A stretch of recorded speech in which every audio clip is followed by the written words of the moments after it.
No espero ni pido que alguien crea en el extraño, aunque siempre relato que me dispongo a contar. Loco estaría si lo esperara cuando mis sentidos rechazan su propia evidencia. Pero no estoy loco y sé muy bien que esto no es un sueño. Mañana voy a morir y quisiera aliviar hoy mi alma. Mi propósito inmediato consiste en poner de manifiesto, simple, sucintamente y sin comentarios, una serie de episodios domésticos. Las consecuencias de esos episodios me han aterrorizado, me han torturado y por fin me han destruido.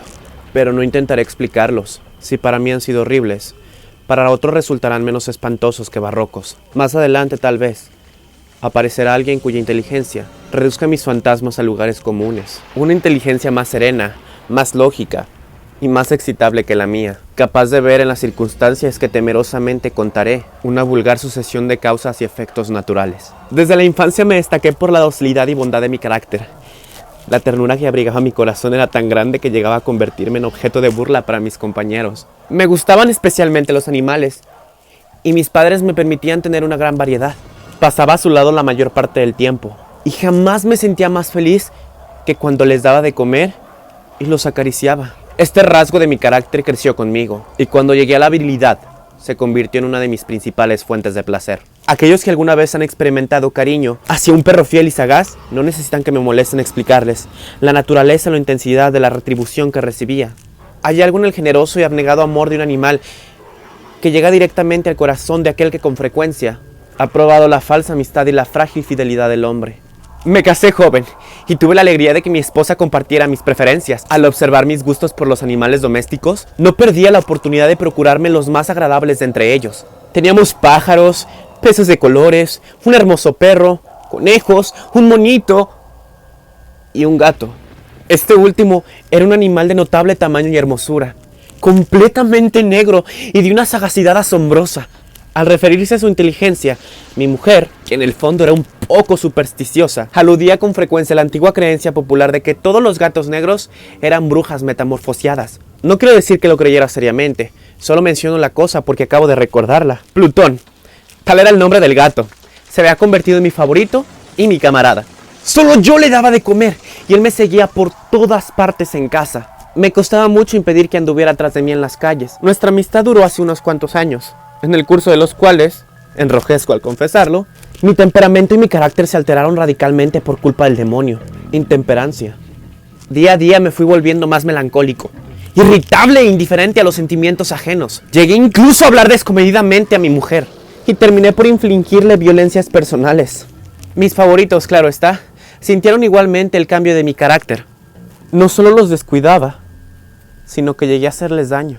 Hacia Plutón, sin embargo, conservé suficiente consideración como para abstenerme a maltratarlo. Cosa que hacía con los conejos, el mono y hasta el perro cuando por casualidad o movidos por el afecto se cruzaban por mi camino. Mi enfermedad empeoró, se agravaba. Pues, ¿qué enfermedad es comparable al alcohol? Y finalmente Plutón, que ya estaba viejo y algo enojadizo, empezó a sufrir las consecuencias de mi mal humor.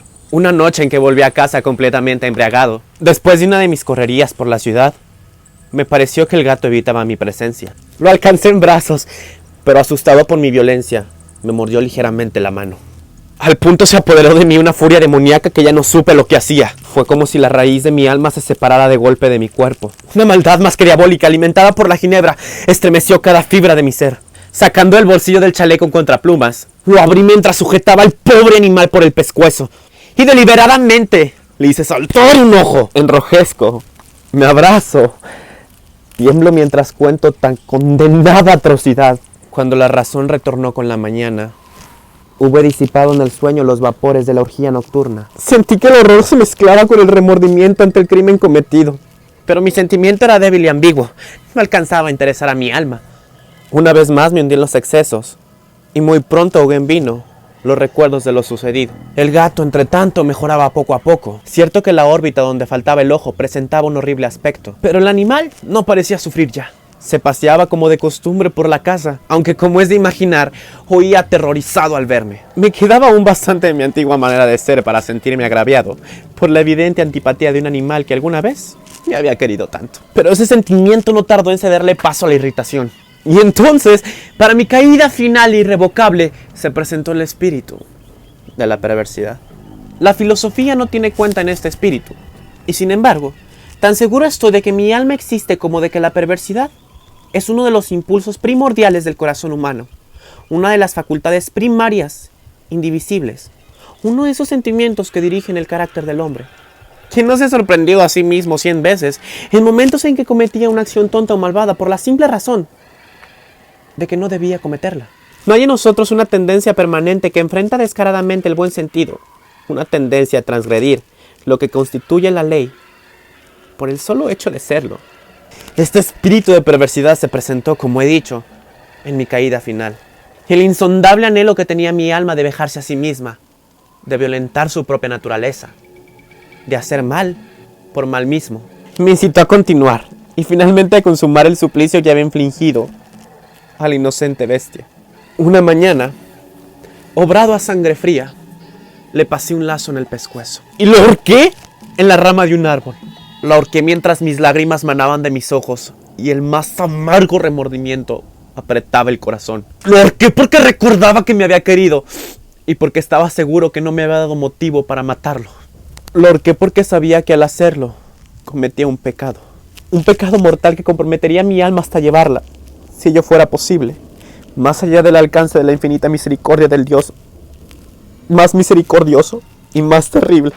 La noche de aquel mismo día que cometí tan cruel acción, me despertaron gritos de incendio. Las cortinas de mi cama eran una llama viva y toda la casa estaba ardiendo. Con gran dificultad pudimos escapar de la conflagración, mi mujer, un sirviente y yo. Todo quedó destruido. Mis bienes terrenales se perdieron y desde ese momento tuve que resignarme a la desesperanza. No incurriré en la debilidad de establecer una relación de causa y efecto entre el desastre y mi criminal acción, pero estoy detallando una cadena de hechos y no quiero dejar ningún eslabón incompleto. Al día siguiente del incendio, acudí a visitar las ruinas. Salvo una, las paredes se habían desplomado. La que quedaba en pie era un tabique divisor de poco espesor, situado en el centro de la casa y contra el cual se apoyaba antes la cabecera de mi lecho. El enlucido había quedado a salvo de la acción de fuego, cosa que atribuía a su reciente aplicación. Una densa muchedumbre habíase reunido frente a la pared y varias personas parecían examinar parte de la misma con gran atención y detalle. Las palabras extraño, curioso y otras similares excitaron mi curiosidad. Al aproximarme, vi que en la blanca superficie, grabada como un bajo relieve, aparecía la imagen de un gigantesco gato. El contorno tenía una nitidez verdaderamente maravillosa. Había una soga alrededor del pescuezo del animal. Al descubrir esta aparición, ya que no podía considerarla otra cosa, me sentí dominado por el asombro y el terror. Pero la reflexión vino luego en mi ayuda. Recordé que había ahorcado al gato en un jardín contiguo a la casa. Al producirse la alarma de incendios, la multitud había invadido inmediatamente el jardín. Alguien debió cortar la soga y tirar al gato en mi habitación por la ventana abierta. Probablemente la caída de las paredes comprimió a la víctima de mi crueldad. Contra el enlucido, recién aplicado, cuya cal junto con la acción de las llamas y el amoníaco del cadáver, produjo la imagen que acababa de ver.